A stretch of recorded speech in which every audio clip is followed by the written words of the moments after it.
U.S. President Donald Trump stated that Russia would halt attacks on targets in Kyiv and other Ukrainian cities for 1 week. According to President Trump, the decision followed a personal request he made to Russian President Vladimir Putin to temporarily suspend the strikes. Due to the extremely cold weather, I personally asked President Putin not to target Kyiv and other cities and towns for 1 week, President Trump told reporters during a cabinet meeting on January 29th. President Trump added that President Putin agreed to do so, saying that, "We are very pleased with the decision." Shortly afterward, in his nightly video address, Ukrainian President Volodymyr Zelensky expressed gratitude to Washington for the initiative. "Thank you to the United States for its efforts to ensure a halt to attacks on energy targets at this time," President Zelensky said. "Let us hope that the United States will succeed in securing a ceasefire." President Zelensky noted that the coming days would determine whether Moscow complies with the agreement. Ukraine strikes Russian oil depot in Voronezh. The Ukrainian General Staff reported that Kyiv's forces struck the Kokholskaya oil depot in Russia's Voronezh region, along with several Russian military facilities in occupied territories on January 27th to 28th.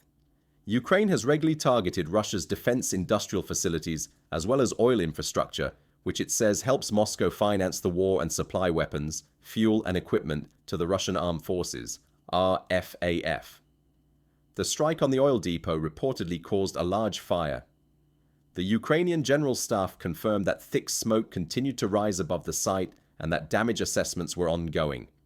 According to the report, Ukrainian forces also carried out strikes against RFAF positions in the village of Kolotilovka in Russia's Belgorod region, as well as near the villages of Velika, Novosilka, Shakov, and Hrihorivka in Russian-controlled areas of Donetsk, and near the city of Huliaipol in the Zaporizhia region.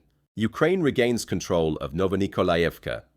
Ukraine's military analytics channel reported that Kyiv's forces successfully advanced between Ivanovskoye and Novopavlovka in the Dnipropetrovsk region. Earlier, small Russian assault groups had moved northward along a chain of fortified positions on elevated terrain. In order to prevent the loss of Novopavlovka, Ukrainian forces regained at least partial control of the access routes leading to the hills west of the settlement. In Novopavlovka itself, the situation appears largely unchanged. The southern and southeastern outskirts remain under the control of the Russian Armed Forces, RFAF, while the higher northwestern part of the settlement is held by Kyiv's forces. The central area remains contested. Significant developments reported around Lyman. Around Lyman, Moscow's forces have continued their offensive, achieving new advances across 4 separate areas totaling approximately 2.58 square kilometers, according to the AMK mapping channel. In the southern sector, the Russian Armed Forces, RFAF, cleared remaining opposing positions in forested areas south of the highway, just outside the city, establishing control over most of the contested zone to the north. From these positions, Russian units are able to consolidate footholds along the first streets of the Lisovyi district.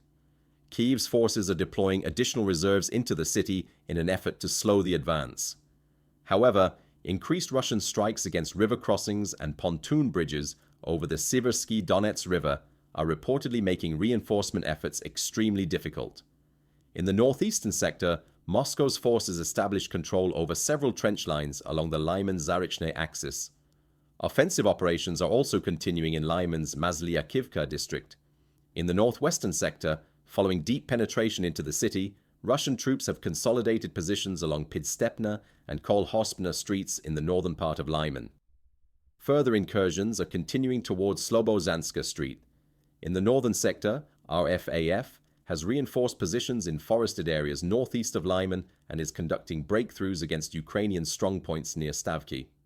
At the same time, offensive actions are reportedly underway from Stavky toward the east, as well as against agricultural facilities on the western outskirts. A decisive battle in Sloviansk. Maybe approaching the military summary channel reports that strikes on the energy sector continue, while Ukraine is struggling to keep pace with repairs to its energy infrastructure between attack waves. Another period of severe cold weather is forecast, and Russian Armed Forces, RFAF, are highly likely to take advantage of the situation to launch a major offensive against Ukraine's capital, Kyiv. At the same time, while efforts are focused on stabilizing conditions in Kyiv, protests are reportedly breaking out in other Ukrainian cities due to ongoing electricity supply problems. Russian President Vladimir Putin's advisor, Yuri Ushakov, has officially invited Ukrainian President Volodymyr Zelensky to Moscow for negotiations. Russia has also stated that it is prepared to provide security guarantees for President Zelensky's visit. Kyiv has not yet responded to the proposal. Meanwhile, the Ukrainian Armed Forces, AFU, are deploying additional troops to Sloviansk to organize the city's defense, as RFAF advances from 3 directions: north, east, and south. Reports indicate that approximately 80,000 Ukrainian troops are already present, with more units expected to arrive. Logistical preparations are underway. Russian forces are currently only a few kilometers from the city. As a result, both sides appear to be preparing for a major battle in Sloviansk. Russian forces are concentrating efforts to eliminate what is described as the opponent's last fortified defensive belt in the Donbas region. Kyiv is reinforcing reserve units and signaling its intention to fight to the end. In recent days, activity has intensified in the Dobropilya area, with reports indicating that both sides continue to gain territory. While Russian forces are breaking through toward Bylitske, Ukrainian units have reportedly recaptured some areas along the fields north of Pokrovsk. In a related development, the Suryak Maps channel reported that over the past week, on the Sharkov and Mirnohrad-Pokrovsk fronts, Ukrainian forces have increased operations west of Rodinske, recapturing one of the pig farms north of the city of Pokrovsk.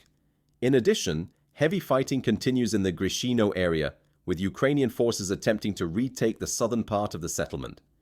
At the same time, Russian forces are advancing along the railway line north of Rodinske, leaving a group of Ukrainian troops in Suketske close to encirclement, while RFAF expands operations south of Belitske and toward Novy Donbass.